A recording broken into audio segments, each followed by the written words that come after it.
maio? Hoje, na noite desse dia 31 de maio, nós nos reunimos aqui para realizar a última tarefa que o professor Dr.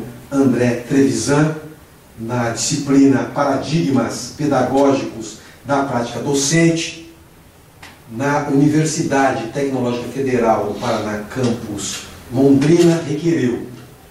A proposta desse trabalho é que nós discutamos os paradigmas, dois paradigmas em especial: o paradigma tradicional e o paradigma emergente. Os meus colegas aqui, eles vão apresentar argumentos para sustentar a manutenção do paradigma tradicional. E nós vamos contra-argumentar mostrando que o paradigma emergente tem uma contribuição bastante importante. Então, no contexto da avaliação, que é o que pauta a nossa discussão aqui no dia de hoje, eu quero defender a prática dos paradigmas tradicionais nas escolas. Porque penso que as disciplinas, de maneira geral, elas não têm uma interligação. Então, eu acredito que o paradigma tradicional, por já estar melhor compreendido e sendo utilizado há mais tempo no processo educacional, ele não deve ser alterado de forma radical, é simplesmente inovado de acordo com as novas premissas, as novas perspectivas do ensino e da pedagogia de maneira geral nas escolas do período atual. É isso. Eu já acho que o sistema mais moderno, o sistema mais a questão do ensino modernizante, né? Mais moderno, ele se adequa mais à nossa realidade de hoje, né? Um aluno que ele vem de uma condição que ele tem acesso a o mundo ali, mesmo que de forma empírica, ele tem um certo conhecimento ali baseado no seu dia a dia, né? Então, ele sabe, ele vê a televisão, então ele sabe que tem pessoas ali que podem falar alguma coisa, que tem culturas, que tem tipos de roupa, que tem tipos de música. Então, essas pessoas têm uma questão cultural ali, né? De vestimenta e de físico. Então, e aí ele vê aquilo na televisão, que é uma coisa produzida pelo homem. Então, ele já pode pensar a questão mais lá para as áreas das humanas, e pode pensar as áreas das exatas também, porque ele vê a televisão e vê que aquela imagem toda bonita foi feita através de um cálculo sistematizado pelas ciências exatas, né? Que esse modelo moderno tem a questão mais da racionalidade dessas disciplinas que são exatas, né? Então o produto que é finalizado ali tem vários interesses ali, desde a imagem que passa uma questão humanas ali, da questão das humanas, então outra coisa já formalizada pelo ensino mais racional da matemática, exato. Então o aluno, esse perfil da multidisciplinaridade, eu acho mais fácil o aluno conseguir absorver isso com mais facilidade. Mas eu vejo que é exatamente isso que está nos levando atualmente para um processo de desgaste da educação. Porque ao você partir para um sistema mais complexo que pensa o indivíduo de uma forma integral, é isso que está nos levando a não ter uma base teórica mais consistente, que parte do princípio de que nós temos que realmente dar uma atenção maior a cada disciplina numa avaliação que seja específica, certo? Eu não tenho essa de ficar com muito diálogo ou dialogando com outra disciplina, porque eu tenho que me focar que, se eu sou professor de matemática, eu quero saber se o meu aluno está aprendendo matemática. Não quero saber se ele está, como que ele está indo em outras questões. Obviamente que eu preciso saber, sim, no sentido de que como que ele vai conseguir aplicar esse conhecimento para o seu desenvolvimento enquanto indivíduo nessa sociedade mercantil que existe, mas não eu não posso abrir muito o meu leque, porque senão eu perco o meu foco. Mas não acaba meio que colocando o conhecimento em gavetas, você particulariza cada conhecimento e aí você não consegue ter uma visão do todo. Não, mas o conhecimento, veja só, o conhecimento, ele não é um todo complexo. O conhecimento ele já está fragmentado.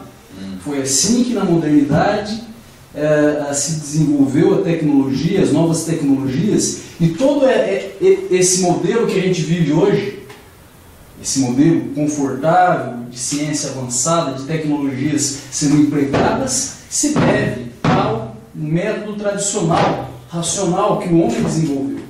O problema é o seguinte: o homem evoluiu, o pensamento se dinamizou, as relações sociais se ficaram mais complexas. A ciência não permaneceu, não é a mesma. Mas como não é mesmo? Como a ciência não é mesmo? Me explica isso. Como assim? Não é mesmo? Porque a ciência agora ela está reunindo aquilo que o paradigma tradicional separou. Isso foi separado por causa de interesses econômicos, por causa de que o capital se tornou o elemento mais importante das sociedades. Nesse contexto que nós estamos discutindo medidas pedagógicas, sistema de educação. Num contexto no qual eu divido para controlar melhor, eu uso a prova. É isso que o paradigma tradicional propõe. Eu uso a prova como não um elemento inclusivo, mas como um elemento que qualifica e divide os indivíduos. E é isso que deu ganho a essa sociedade, porque foi devido a esse foco que se deu na ciência que possibilitou o grande desenvolvimento tecnológico que há atualmente. Muito bem. Esse desenvolvimento tecnológico que o colega está mencionando é que possibilita que esse novo paradigma possa ser exercitado. Por quê? Porque a agricultura foi revolucionada, os meios de comunicação foram revolucionados, as formas de entender a natureza e de lidar com a natureza também se alteraram. Preocupações que antes não eram tão significativas, por exemplo, com o cuidado com a natureza, Com a ecologia, começaram a ser. sustentabilidade. Ora, eu não estou dizendo, não estou negando o paradigma tradicional. Apenas estou dizendo que as condições reais, que as relações sociais concretas requerem um outro modelo. Não se sustenta mais. Um exemplo: como é possível refrear o uso do celular? Como é possível avaliar o aluno em um contexto como esse que o nobre colega Gustavo enumerou com propriedade, onde ele tem acesso, onde o mundo se abre para ele, e ele adentra uma sala de aula e se depara com o velho, e se depara com uma forma de avaliar, chamado prova, que é mais uma loteria do que uma avaliação real. Pois eu penso. A pergunta é a seguinte: a pergunta respeitosa que eu faço ao senhor é o seguinte: por favor, será que isso não ajuda a desestimular o nosso aluno? A pergunta que eu faço para os senhores é o seguinte, muito respeitosa: será que isso não ajuda, não contribui para que o problema da violência nas escolas não possa ser resolvido? Não, mas o que eu acho que contribui para o desgaste das novas avaliações é justamente os modismos desses paradigmas atuais. São modismos, porque ao você abrir o leque com uma complexidade, ao querer pensar o indivíduo de uma forma em que ele não tem uma conexão com uma linha de pensamento na qual traga um fio condutor a esse trabalho, a essa avaliação. Entendeu? O modismo é uma coisa. O modismo é aquilo que vem e vai. Mas aquilo que é construído, que surge do avanço das relações sociais, da comunicação, dos acessos, isso não é modismo. Isso é uma condição gestada pelo avanço dessas relações e vem para ficar. Quer o tradicional queira ou não. Isso é irrepresável. Isso é irrepresável. É a mesma coisa que você tentar conter o uso de celular na sala de aula. Mas como é que eu vou dar aula se tem 40 alunos mexendo no celular ao mesmo tempo?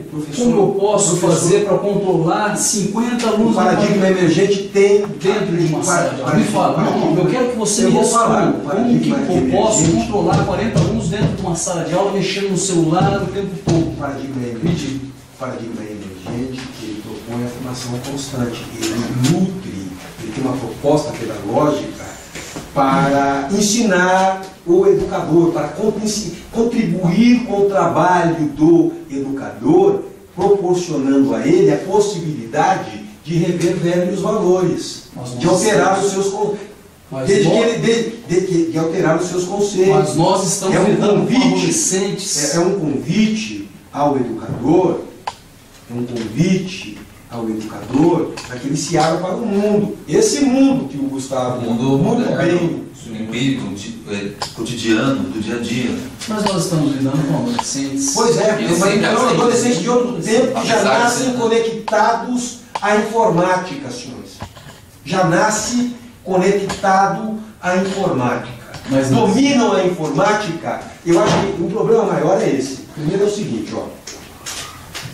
É necessário desmistificar a informática. Parece-me que nós temos medo dela, coisa que os nossos jovens e alunos não têm. Eles não têm, senhores. Eu concordo com os senhores quando os senhores dizem, ó, tudo isso aí que está construído foi possibilitado por causa do nosso programa, ou seja, por causa das coisas que eles aprenderam na escola que o senhor está chamando de tradicional. De onde é que eles vieram? Eles vieram da relação dos homens. E essa relação dos homens tem um espaço distinto chamado escola. E é lá que eles se formaram. Mas eu quero saber o seguinte, eu quero saber, nós temos um problema aqui. Como avaliar? Como avaliar? Eu sei como avaliar. Eu pego um papel, coloco minhas questões e eu quero avaliar o meu aluno. Eu quero saber como que num contexto tecnológico você vai conseguir avaliar o seu aluno pelo celular. Isso que o colega... é isso que eu quero saber. Trabalhando as tecnologias, né, em sala de aula. Mas qual é a prática docente que pode trazer isso à tona? É isso que eu quero saber. Isso que os senhores defensores do paradigma tradicional chamam de avaliar, nós, do emergente, da proposta emergente, chamamos de prova. Isso nós chamamos de prova.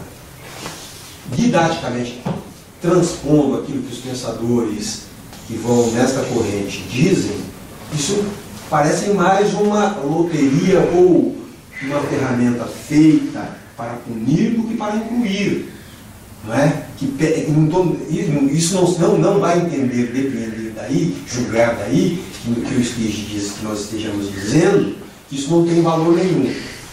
Não é isso. É que isso que o senhor chamou de avaliação, nós chamamos de prova. E essa prova está contida em um processo que pode utilizar-se de outros elementos. Sim, mas não vem querendo nos dar aula, não, porque aqui a questão não é dar aula. A questão aqui não é teoria emergente é melhor do que a tradição, porque só existe o emergente, só existe as novas teorias, porque quem deu as bases para essa nova ciência foi o grande mestre Descartes, certo? Que com sua forma de racionalizar, de tirar a humanidade daquele âmbito do misticismo, da religiosidade, trazer para o racionalismo, é que possibilitou. Então não venha querer nos dar aula, não, senhor, querer ocupar todo o seu tempo aqui dizendo, porque nós estamos aqui para defender o tradicional. E essa conversa... Vocês são muito conservadores, vocês têm que estar mais adequados ao século XXI. Mas essa conversa de sustentabilidade... Como adequar? Como nos adequar? Vamos capital? Que ser reformista, porra! Eu quero ouvir como? Eu quero saber. Você é reformista. Eu quero ouvir. Vocês estão confundindo as Os coisas. senhores estão tendo uma conduta de quem quer ouvir. Sim, quer ouvir agora. Sim, vamos para a razão. Vamos deixar racionalidade. Racionalizar. Essa racionalidade aí é do século XVI, do Descartes. Conforme ele estava dizendo aos A senhores, racionalidade hoje conforme eu estava dizendo aos senhores, sem ter intenção de dar aula, a intenção aqui não é essa. Conforme eu estava organizando os argumentos aqui, quer dizer o seguinte, o processo das relações sociais trouxeram demandas para a escola, na época de Descartes, essas demandas não chegavam à escola. Né? Por exemplo, eu não me recordo de ter lido em nenhum lugar que na época de Descartes o celular já tivesse sido inventado. Você viu isso aí? Até porque o Platão tinha tablet. Televisão são outras questões. Nesse tempo não dava para ganhar dinheiro. A ditadura já ficou para trás. A ditadura já ficou para trás. Argumentos como. Só que minhas vozinhas mansas também que vão ganhar aqui, ganhar ou perder. A questão não é ganhar ou perder. É por isso que esse paradigma tradicional não se sustenta mais. Porque é o seguinte, a racionalidade aí, ela serve quando o argumento que está sendo proposto é o argumento feito pelo amigo. Falando aí que eu vou pegar uma água. Eu quero que você me prove o porquê o paradigma tradicional não dá conta da realidade. Não dá conta porque não consegue mais, por exemplo, prender a atenção dos alunos. Não dá conta porque a prova proposta não afere nada e virou balela. Aquela crítica do vídeo do Pink Floyd sobre a escola como um sistema educacional de enquadrar o indivíduo na sociedade, para mim já se esgotou. Ela se esgotou. Ela já não cabe mais. A escola tem que ser um espaço de multiversões. Mas é por isso que nós temos muitos conhecimentos disciplinares dentro ela da não escola. só adequar o indivíduo à sociedade, como ela pode também libertar o indivíduo da sociedade e construir as coisas. Na escola, a gente já não tem mais indivíduos com uma conduta moral adequada ao modelo de educação que nós imaginamos. Isso está na concepção tradicional. Isso na concepção tradicional, porque o homem que vocês formaram com muita propriedade já não é mais o homem necessário para esta conjuntura. Os valores morais estão sendo a moralidade é feita pelo homem, a moralidade é histórica, a moralidade não depende do querido do nome do amigo, porque ela não é feita de forma individual, senão ela tem outro nome. Mas esses novos temas também, eu acho que eles acabam atrapalhando e entender as demandas do mundo do trabalho. Olha essas questões aí. Sustentabilidade, diversidade, tira o foco do indivíduo de aprender aquilo que ele precisa para o mundo do trabalho. O que ele precisa saber? Ele precisa saber ler, escrever e saber se portar na empregabilidade. Recentemente, e saber fazer reflexão. Muito recentemente, sobre a sociedade que está inserida. Muito recentemente, usando argumentos que os senhores estão apresentando, muito recentemente, a Toyota, no mundo do trabalho, a Toyota desconstruiu isso que os senhores estão apresentando. E ela ainda no meu entendimento, tem muito do paradigma que os senhores criaram, que é do tradicional, porque ela fez isso no seu parque de montagens de automóveis. Ela está demandando um profissional que, se for formado pela escola dos senhores, não será admitido para trabalhar na empresa dessa equipe multidisciplinar. Né? Porque essa proposta dos senhores era uma proposta que divide o conhecimento, que focaliza, que instrumentaliza, mas que deixa de enxergar o contexto geral. Os senhores mesmos acabaram de dizer que não é mais importante. Ora, eu fico surpreso em ouvir uma afirmação dessa, uma defesa dessa, porque aí me pergunto, os senhores não estão olhando o número